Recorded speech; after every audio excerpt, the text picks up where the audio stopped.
Good morning, everyone. Thank you, Patricia. And thanks to the AIDS 2022 Organizing Committee for inviting me today. My name is Amish Doroya, and I'm a postdoctoral fellow at the University of Toronto. I'd like to acknowledge my co-authors, Shayna Skakon-Sparling, Cornel Gray, Ben Klassen, David Lazar, Jody Jolimore, Nathan Lachowski, David Moore, Jordan Sang, Gilles Lambert, Trevor Hart, Joseph Cox, Daryl Tan, and Daniel Grace. Today, I'll be presenting findings from our Engage COVID-19 qualitative research titled Just Like You Would with an STI or HIV, Sexual Risk Negotiation and Mitigation During COVID-19 Among Gay, Bisexual, and Other Men Who Have Sex with Men in Canada. First, a bit of background. Several studies had shown that sexual relations among GBM had declined during the early months of the COVID-19 pandemic due to governmental measures like lockdowns. Yet other studies indicated that some GBM continued sex with people outside their households or increased the number of sex partners between March to June 2020. International research conducted between March 2020 to June 2020 found that many GBM took precautions when engaging in sex, which included requesting their partners to be tested for COVID-19, temporarily becoming abstinent, limiting sex to regular partners, and asking questions like, are you showing any symptoms? Some scholars have argued that these practices mirrored strategies developed by GBM to reduce HIV and STI risks, illustrating GBM's responsiveness to sexual risks by combining experiential and expert medical knowledge. This represents what Kane-Weiss called reflexive mediation.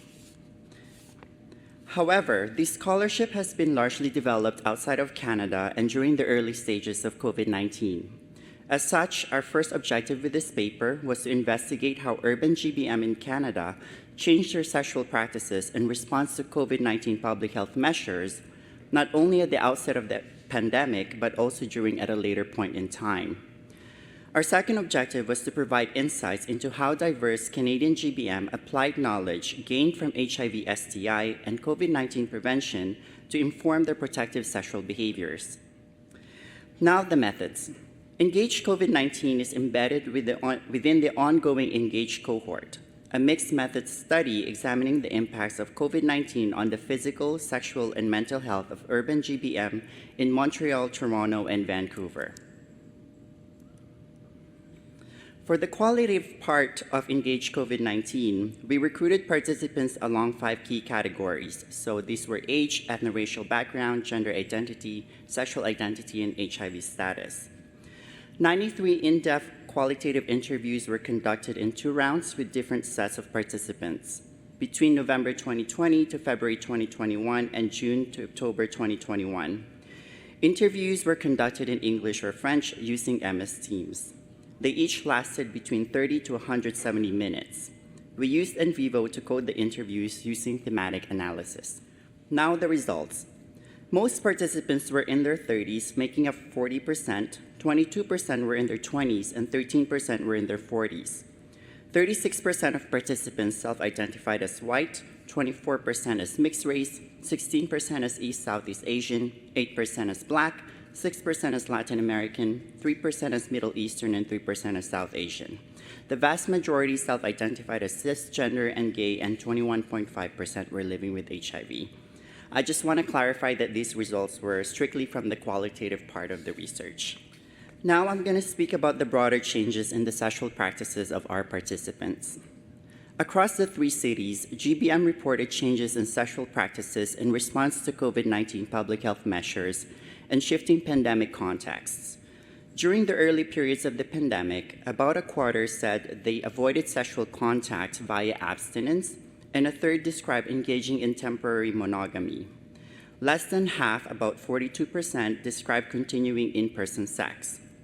Many participants resumed sexual engagements when vaccinations became widely available, and most restrictions were eased. For the next results, I'll be speaking about participants' strategies to prevent COVID-19 during in-person sex, and how they use some of their existing knowledge about HIV and STI prevention to create COVID-19 specific risk reduction strategies. One strategy was screening partners.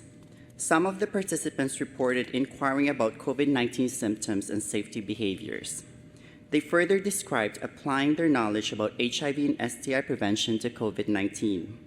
For example, the second participant quoted here explained that in addition to asking his partners about STIs, he would also ask them about COVID-19 status. The last participant said that just like with STIs, he would consider all his sexual partners to have COVID-19. Reducing physical contact was another strategy early in the pandemic. Strategies included mask wearing, avoiding kissing, outdoor masturbation, and glory holes, as the participants quoted here described. Another strategy was having sex with regular partners. Some men reported reducing the number of casual partners, so much so that they called them casual regular partners. Engaging in sex with casual regular partners was also viewed as mitigating not only COVID-19 but also HIV and STI risks. As the third participant quoted here said, he felt reassured that his regular partners had had their sexual health tests. And one final strategy that came about later during the pandemic was vaccine sorting. Participants who reported double vaccination status described resuming sex with partners who also had 2 doses of the COVID-19 vaccine. Importantly, they compared vaccine sorting to HIV prevention. The second participant quoted here likened it to PrEP sorting or viral load sorting. In conclusion, our findings illustrate that GBM have used their knowledge of HIV, STI, and COVID-19 prevention to mitigate risks during the pandemic. Our participants implemented screening partners for COVID-19 symptoms alongside asking partners about their HIV and STI status. Vaccine sorting as a risk reduction strategy for COVID-19 was also described as similar to HIV sorting strategies. Finally, strategies such as reducing physical contact through mask wearing, glory holes, and outdoor sex may have been influenced by public health measures. These results reflect our participants' capacity to incorporate their experiential knowledge of HIV/STI prevention, medical knowledge, and various prevention tools to ensure safer sex during the pandemic. Our study's strength is to offer cross-jurisdictional Canadian data from 2 different time points during the pandemic. Indeed, our study provides an overview of the changes in sexual practices from when restrictions were severe to when COVID-19 vaccines became widely available, allowing us to study how GBM incorporated vaccines into screening practices. One limitation is that our study only interviewed GBM living in large urban areas. Further studies should focus on GBM residing in rural and suburban settings. Thank you very much for your attention, and I would also like to acknowledge our funders, collaborators, participants, and community partners.